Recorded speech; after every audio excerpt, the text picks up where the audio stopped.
but philosophical distance, or I don't know how to call it.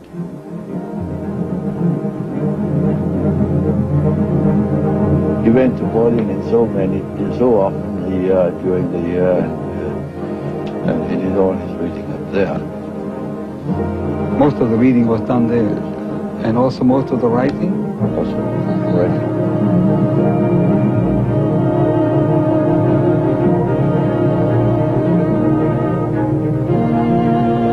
In the fall of 1922. So is there mit dem Velo noch Prisna? He came by bicycle. Dr. Jung came by bicycle on his bicycle from Prisna.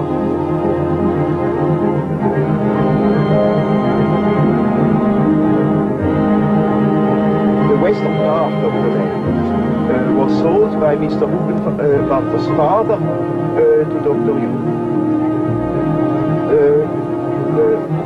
So Hugenvatter's father and Dr. Jung had a very good relation. Das ist weiter. Gerade am Film. Ja, nein, ist schön. Und der Brüder auch noch. Großvater und ja, sie haben das im letzten Moment beschlossen. Ja, mit diesem Trick. This spoke with everybody. And when they were in trouble, you see, for instance, with bringing in the hay before it came raining, Dr. Jung would help them.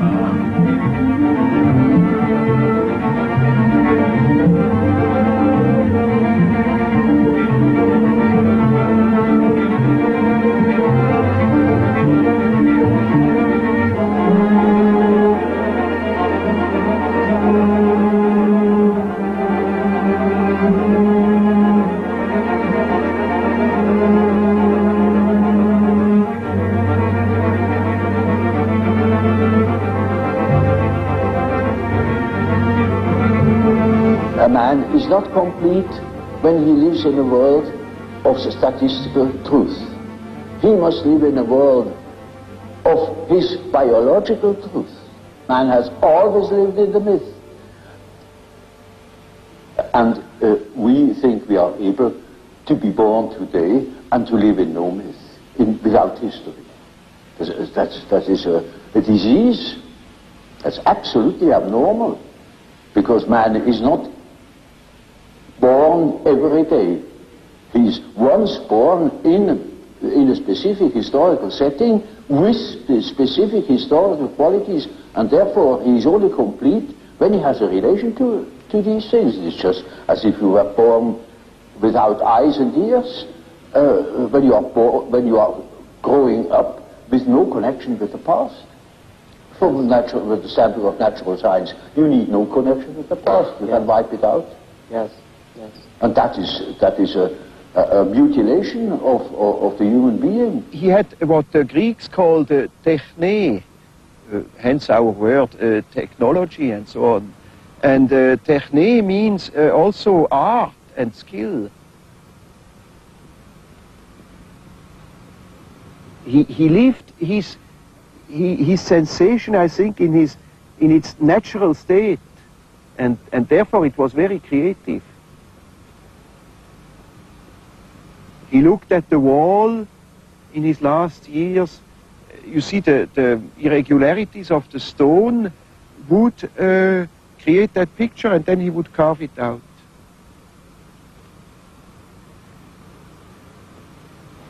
The statements of every religion, of many poets and so on, are statements about the inner mythological process, which is a necessity, because man is not complete if he is not conscious of that aspect of things. Well, we have to revive primitive superstition, because in primitive people, their sword has a soul, their hammer has a soul. No smith would start making a sword without a ritual first. Still in the Middle Ages, the heroes who depended on their sword, think if your sword breaks in battle, you're a dead man. So their sword had a name and a soul. They knew that sword, and the solidity of that sword was their fate. And now it's still so. Let a few of your atomic plants explode, and please. Matter, if it has to cooperate with you, needs loving care. And not only technically by oiling and so on. You have to kind of live with it. Otherwise it plays you tricks. Well, one of the last times he went to the tower, for instance, he hadn't been there for a long time, and the first days the covers of the pans like to jump off and fall on the floor in the wrong moments, and you know how objects can absolutely misbehave. So he put himself up in the middle of the kitchen and said, now, ladies and gentlemen, pots and spoons, I know I have neglected you for a long time and you are angry with me, but I beg your pardon and I ask you now to cooperate again. And from then on, there were no more accidents. He had great fun with that. If you notice, it's highly symbolic. The days you can't open the door, you can't get at something, or some object hides from you just when generally when you are not in yourself and in an impatient mood or so on, then everything plays you tricks. It's naturally your own unconscious mixed up with it. But it communicates with matter. We are only deeply unconscious of these facts because we live all by our senses and outside of ourselves. If a man could look into it himself, he would discover it. Yes. And when a man discovers it, nowadays he thinks he's crazy. And he may be crazy. He played a lot along the lake, and he did it very often alone. He took always a little shovel, removed the sand, and then played with little rivers and so on. And he said when he was 83, he said one day when we were playing, I was generally watching him, playing a bit with him. And he said to me, you know, only today I have suddenly thought, what am I doing when I'm playing like that? That's what I have done all my life, digging out springs. He was just enjoying that. He called it the waterworks. And always before he was writing, he did some days or even weeks of waterworks till he was in the right mood, and then he began writing. I sat sometimes for hours beside him, just watching, not talking. Once an old peasant went along and said to me, isn't this Professor Jung not a world-famous man? And I said, yes, he is. And he said, wouldn't think it if you see him like that. I have the feeling I am able to help this thing which guides my life. I am not doing it, but I can help him in some way. And that's something which probably Jung has invoked in me. Your good ideas are not produced by your will.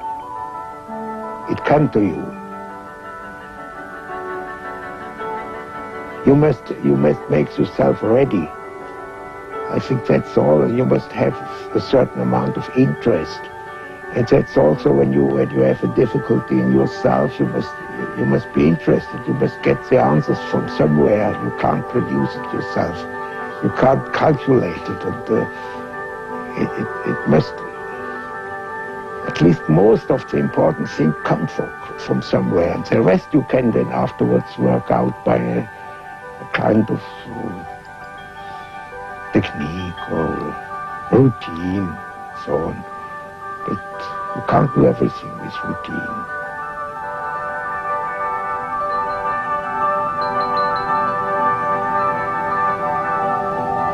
I was always looking for something in between, something that linked that remote past with the present moment. And I found, to my amazement, it is alchemy. It is the